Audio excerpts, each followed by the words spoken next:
Bonjour à tous, aujourd'hui je vous propose 10 questions pour tester vos connaissances sur l'AZ900, la certification Azure fondamentale. L'objectif est de voir si vous avez les bases solides sur le cloud Microsoft, que vous prépariez l'assertif ou que vous soyez juste curieux. Prêt? Allez, on démarre avec la première question. Première question, complétez la phrase suivante. Pour déployer des ressources Azure de manière déclarative et répétable sous forme de code, vous utiliseriez les modèles Azure CLI, Azure Resource Manager, Azure PowerShell. Si vous préférez une interface de ligne de commande basée sur Bash, vous choisiriez Azure Portal, Azure PowerShell ou Azure CLI. Et les réponses sont Azure Resource Manager et Azure CLI. Les modèles ARM utilisent JSON pour déclarer l'infrastructure en tant que code. Azure CLI est l'outil de ligne de commande privilégié pour les environnements basés sur Bash et Linux. Les autres options sont incorrectes car Azure CLI est un outil de ligne de commande, pas un langage déclaratif pour les modèles, et Azure PowerShell est un module de ligne de commande basé sur PowerShell, généralement utilisé sous Windows. Une astuce mémoire est que l'ARM c'est utilisé pour les modèles et que CLI c'est utilisé pour le bash. Deuxième question. Votre entreprise prévoit de migrer toutes ses ressources réseau vers Azure. Vous devez lancer le processus de planification de la migration. Que devez-vous créer en tout premier lieu? Un abonnement, un groupe de ressources, un réseau virtuel, un groupe de gestion. Et la réponse est la réponse A, un abonnement. Un abonnement Azure est la limite de facturation d'accès qui doit exister avant que toute ressource puisse être déployée. C'est toujours la première étape. Les autres options sont incorrectes car un groupe de ressources doit être créé dans un abonnement. Un réseau virtuel nécessite à la fois un abonnement et un groupe de ressources. Et les groupes de gestion servent à organiser plusieurs abonnements, mais l'abonnement lui-même reste à la base. Une astuce mémoire est que l'abonnement c'est l'étape numéro 1. Pas d'abonnement, pas de facturation, pas de ressources. Question numéro 3. Quelle affirmation décrit précisément la politique de cycle de vie moderne pour les services Azure? Microsoft fournit un support standard pour un service pendant 5 ans. Microsoft fournit un préavis minimum de 12 mois avant de mettre fin au support d'un service. Après la disponibilité générale, le support dure 4 ans minimum. Et la réponse est la réponse B. Microsoft fournit un préavis minimum de 12 mois avant de mettre fin au support d'un service. Les autres options sont incorrectes, car la règle des 5 ans s'applique à la politique de cycle de vie fixe pour les logiciels sur site comme Windows Server, pas aux services cloud. Et l'option C, aucune garantie de 4 ans post-lancement n'existe dans la politique moderne. Une astuce mémoire est que le cycle de vie moderne d'Azure est égal à un préavis de 12 mois minimum avant son retrait. Question numéro 4. Lequel de ces systèmes suivants est utilisé pour déterminer les coûts Azure pour chaque période de facturation?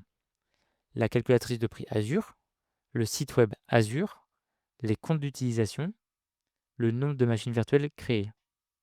Et la réponse est la réponse C, les compteurs d'utilisation. Azure utilise des compteurs d'utilisation pour suivre la quantité de chaque ressource que vous consommez pendant la période de facturation. À la fin du cycle, ces compteurs calculent votre facture totale. Les autres options sont incorrectes. La calculatrice de prix est un outil d'estimation avant le déploiement. Elle ne détermine pas la facture réelle. Le site web Azure fournit des informations générales, aucun rôle dans la facturation. Et le simple fait de compter les VM ne détermine pas le coût. Ce qui compte, c'est la durée de fonctionnement, la taille, etc. Et donc qui sont mesurés par les compteurs. Une astuce mémoire est que les compteurs d'utilisation permettent le suivi réel de la facturation. Question 5. Une entreprise souhaite héberger un ensemble de tables dans Azure. Elle ne veut absolument aucune administration de l'infrastructure sous-jacente et exige un accès aux données à très faible latence. Vous recommandez d'utiliser Azure Cosmos DB. Cela convient-il? Oui. Ou réponse B, non. Et la réponse est oui. Azure Cosmos DB est une base de données NoSQL entièrement gérée et distribuée mondialement, offrant une latence de quelques millisecondes. Elle prend en charge l'API Table. Les autres options sont incorrectes, car Cosmos DB est la solution parfaite pour cette demande. Une astuce mémoire est que si la question évoque une base de données à faible latence et zéro administration, on est très souvent amené à utiliser Cosmos DB.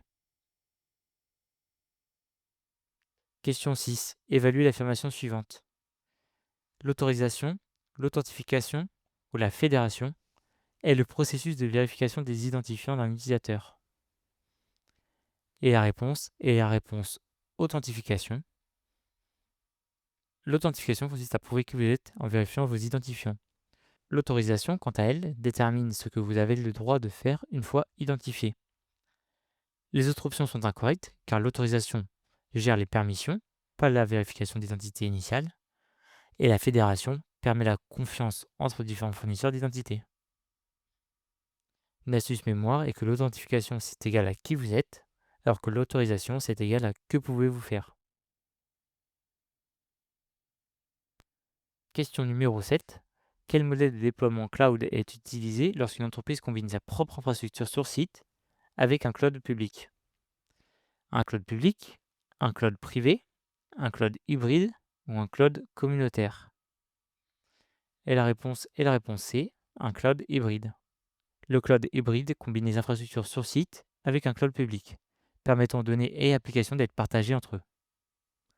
Les autres options sont incorrectes car le cloud public appartient et est géré par un fournisseur de cloud tiers. Le cloud privé est utilisé exclusivement par une seule entreprise ou organisation. Et le cloud communautaire est partagé par plusieurs organisations ayant des intérêts communs, pas nécessairement une combinaison public-privé. Une astuce mémoire est qu'un cloud hybride est un mélange de privé et de public, comme une voiture hybride. Question numéro 8. Laquelle des options suivantes correspond à cette définition? Une politique européenne qui réglemente la confidentialité et la protection des données. Azure Government, le RGPD, ou GDPR en anglais, ISO ou NIST. Et la réponse est bien sûr la réponse B, RGPD. Le RGPD, Règlement général sur la protection des données, est une réglementation européenne emblématique qui régit la manière dont les organisations collectent et protègent les données personnelles des résidents de l'UE. Les autres options sont incorrectes, car Azure Government est le cloud dédié au gouvernement US.